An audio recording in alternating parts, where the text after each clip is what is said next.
दोस्त. तर आज कसं झालं की आज मी प्रॉपर आहे केशोरीमधला, म्हणजे गोंदिया जिल्ह्यातील अर्जुनी मोरगाव तहसीलमध्ये माझं गाव आहे केशोरी. आणि त्या केशोरीमध्ये आज अतिक्रमण हटवण्याची मोहीम चालू आहे. पण हे पाऊस अर्धा अतिक्रमण हटवलेलं आहे, पण आज बी इथं वाहतुकीला बहुत अडथळा निर्माण होतो. आणि हे जे बंद दुकान आहेत हे बघू शकता, छत्रपती शिवाजी चौकमध्ये हा मेन बसस्टॉप आहे. या बसस्टॉपच्या समोर दुकान आहे, इथं प्रवासी राहू नाही शकत. हे सर्वात मोठी प्रॉब्लेम आहे. आणि ही गोष्ट आहे की हे बंद असून सुद्धा हा अतिक्रमण हटवण्यात नाही येत आहे.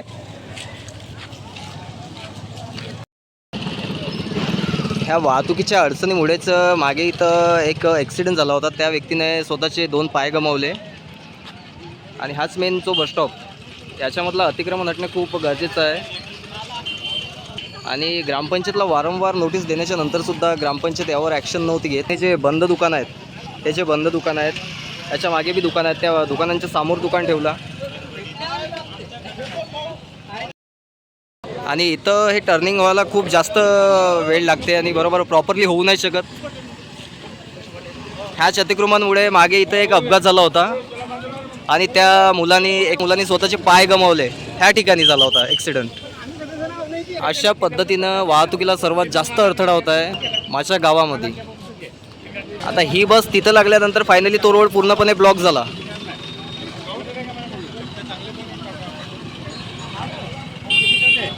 वारंवार सांगितल्याच्या नंतरसुद्धा आपल्या ग्रामपंचायतला याची जाण नाही आहे की मागे ॲक्सिडेंट झाल्याच्या नंतरसुद्धा आपल्या ग्रामपंचायतने ॲक्शन नाही घेतला. दुकानाच्या समोर पार्किंग ठेवणे काम कोणाचं आहे सांगा बरं. दुकानाच्या समोर पार्किंग ठेवणे काम कोणाचं आहे? बरोबर आहे का नाही? बरोबर ना, जाऊ दे.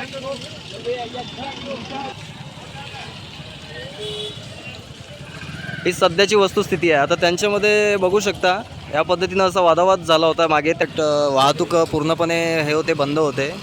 तरी बी या ग्रामपंचायतला मुळीच हे नाही आहे की यांनी हटवावं की काय करावं.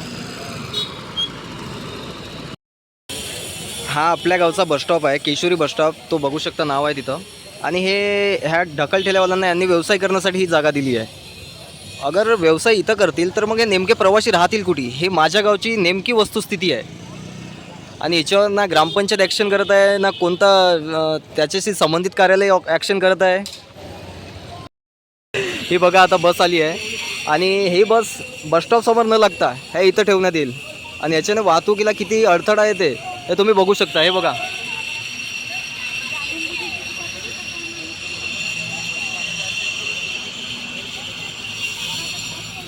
बघा ही बस बसस्टॉपसमोर न लागता एका कडेला लागली आहे. शिवाजी चौकचे एकदम म्हणजे जे शिवाजी स्मारक आहे त्याच्या साईडला लागली आहे. मग तो रस्ता पूर्णपणे ब्लॉक होतो. याची व्यवस्था ग्रामपंचायतने करायला पाहिजे. म्हणजेच हा जो छत्रपती शिवाजी चौक आहे, ह्या चौकमध्ये ग्रामपंचायतच्या नालीपासून भरपूर अशी जागा आहे का ज्या ठिकाणी एक बस थांबून सुद्धा एक बस आल्यानंतर एक संपूर्ण राऊंड मारून निघू शकते. इतकी मोठी जागा असल्याच्या नंतरसुद्धा ह्या अतिक्रमणामुळे हे जागा लपवण्यात आली आहे. त्यामुळे ग्रामपंचायतने तत्काळ ॲक्शन घेऊन हा अतिक्रमण संपूर्ण हटवून त्यांची जे व्यवसाय करणारे आहेत त्यांची चांगली शिस्ती व्यवस्था करावी. ह्या बाईचा हिच्या घरासमोर एक हे हॉटेल म्हटलं आहे, दुकान म्हटलं सर. आणि तिचा रोड बघा बंद आहे पूर्णपणे. आणि हा काम ग्रामपंचायतचं आहे की त्यांना रस्ता करून द्यायला पाहिजे.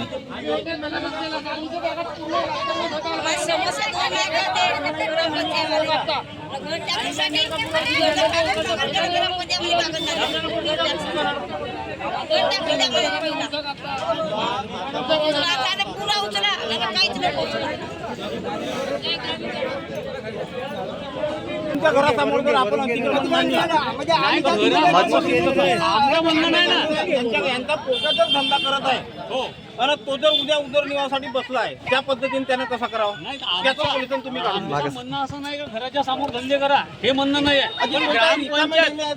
ग्रामपंचायत सहन करत आहे स्वतःचा कोटपर्यंत अन्याय सहन करावा त्या माणसानं. त्या रिकाम्या वाल्याला हटवायला काही अडचण नाही ना ग्रामपंचायत अडचण नाही, ग्रामपंचायत कोणताच कदम नोटीस नाही त्यावर घेतली. द्यायला पाहिजे ना अजून नोटीसही देऊन कितीदा नोटीस दिला साहेब? दोन त्याला दिवसात द्यायला पाहिजे, त्याला द्यायला पाहिजे ना. आम्ही काय करावं? मग एक काम करा, सर सकट सर्व एकावरही अन्याय नाही झाला पाहिजे. तुम्ही लावा.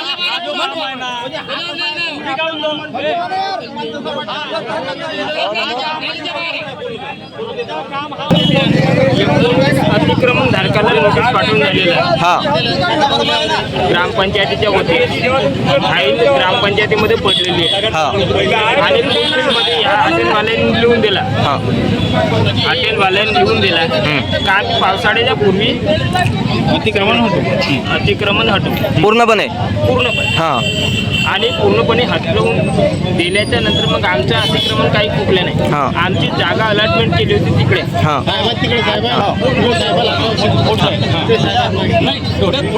बोला ना तुम्ही बोला ना. अलॉटमेंट केली होती आणि ते अलॉटमेंट केल्याच्या नंतर आमची सगळी प्रक्रिया सुरू झाली. आता सगळी प्रक्रिया सुरू झाल्याच्या नंतर यांचं अतिक्रमण कसं आहे अस्थायी स्वरूपात आहे स्थायिक नाही. आणि आता कुठल्या बांधकाम विभागाची कसं आहे नाही हा चुकीचा आहे. चुकीचा आहे. तुम्ही गावाला संपूर्ण ग्रामपंचायतनं डायरेक्ट हेतूच परस्पर हा काम नाही करायला पाहिजे. आता पोलीसवाल्यांचं काही विषय नाही ते मी काय मला सांगा एक मिनिट मला सांगा जे अर्धे कापल्या त्यांचे काही हस्तक्षेप झाला का? त्यांनी काही झगडा केला का? नाही, कारण की आपल्याकडे पोलीस बंदोबस्त आहे ऑलरेडी. बरोबर आहे की नाही? तर आपण अगर पूर्ण हटवू शकत असून तर का नाही हटवू शकायचं पूर्ण? आज असा विषय आहे आपण प्रत्येक आज तुम्ही बघा हे सगळ्याच जनतेची माग आहे की पूर्ण अतिक्रमण हटलं पाहिजे. हा थांबा, त्यांना पूर्ण बोलू द्या. हा आता पोलीस प्रोटेक्शनची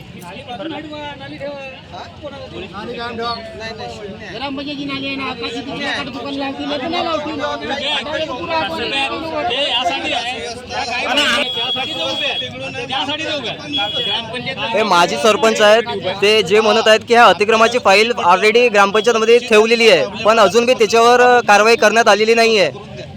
ही माझ्या गावची केशोरीची सर्वात मोठी वस्तुस्थिती आहे. महत्वाचं आहे सगळंच वाटते. यानंतर कालच सांगलं मी आपली स्टेटमेंट कालच देतो पण मी आपल्या स्वतः मध्ये जायला तयार आहोत. तर तुम्ही अशा पद्धतीने मागच्या वेळेस कसं झालं होतं हां अतिक्रमण हटवण्याच्या विरोधामध्ये हां सगळे 19 जे सदस्य होते हां 19 सदस्यांनी ग्रामपंचायतीमध्ये बोलवलं होतं आपल्याला. हां त्याच्यामध्ये तंटामुक्तीचे अध्यक्षांनी बोलवलं होतं. हां कुंभरे साहेब होते PA साहेब आणि कुंभरे साहेबांनी बोलवलं होतं तिथं. हां पोलीस स्टेशनमध्ये समन्वय समिती होती. हां समन्वय करत असताना की यांनी मग लिहून दिला होता की आपल्याला हटवायचं नाही सध्याच्या तात्पुरत्या स्थितीमध्ये. हां थांबा हां सांगा ना.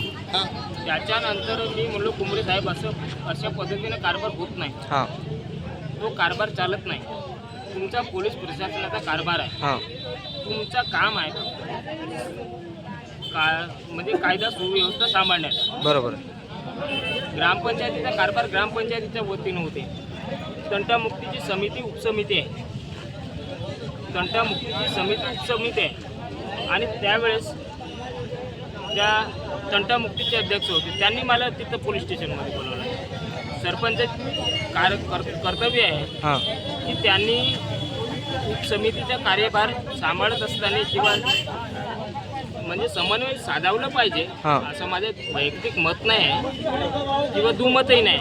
पण कायदा सुव्यवस्था सांभाळत असताना आपण कोणत्या पद्धतीने कारभार सांभाळतो तर ते जुनी फाईल काढून टाकायला पाहिजे आणि मग त्या पद्धतीने व्यवहार करायला पाहिजे होता. बरोबर. असं माझं वैयक्तिक मत आहे. माझ्या असं कोणाचं म्हणजे तुमचं असं म्हणणं आहे की तुम्ही ज्या टाइमला सरपंच होते त्या टाइमला तुम्ही फाईल तयार केली होती. बरोबर आहे. हां हटवण्याची तयारी तुम्ही फाईल तयार केली होती. मग तिच्यावर ऍक्शन का म्हणून नाही घेतले होते त्या टाइमला? पोलीस प्रशासनाने आपल्याला प्रतिसाद नाही दिला साहेब.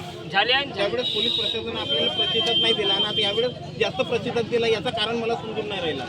आता हे काय गडबड आहे? हे शासनाच्या कोडमध्ये काय गडबड आहे? ते विचारता येईल ना. म्हणजे त्यावेळेस जे तुमचे 3 ठराव आले, यांना नोटीस यांचे 3 म्हणजे डायरेक्ट यांचा ठराव सहित आमच्याकडे प्रत आहेत. प्रत असूनही पोलीस प्रशासन त्यावेळेस दखल घेतला नाही आणि ह्या नाही तर ते ऍक्शन घेता येते. कसं आहे, ते ग्रामपंचायतीच्या अधिनियमामध्ये एक तरतूद आहे. ह्या सगळ्यांचे हा वातावरण खूप तापलं आहे, पण अजून काही ह्या अतिक्रमणावर काही कारवाई अशी मोठीशी कारवाई नाही झाली आहे आणि सर्व तरी पूर्णपणे कारवाई व्हायला पाहिजे. ते वाहतुकीला खूप जास्त अडचण आहे. तो व्हिडिओ खूप शेअर करा की जेणेकरून संबंधित कार्यालयाने यावर ॲक्शन घेतला पाहिजे व वाहतुकीचा मार्ग मोकळा केला पाहिजे. व्हिडिओ आवडल्यास लाईक आणि चॅनलवर नवीन असाल तर सबस्क्राईब करा. Thanks for watching.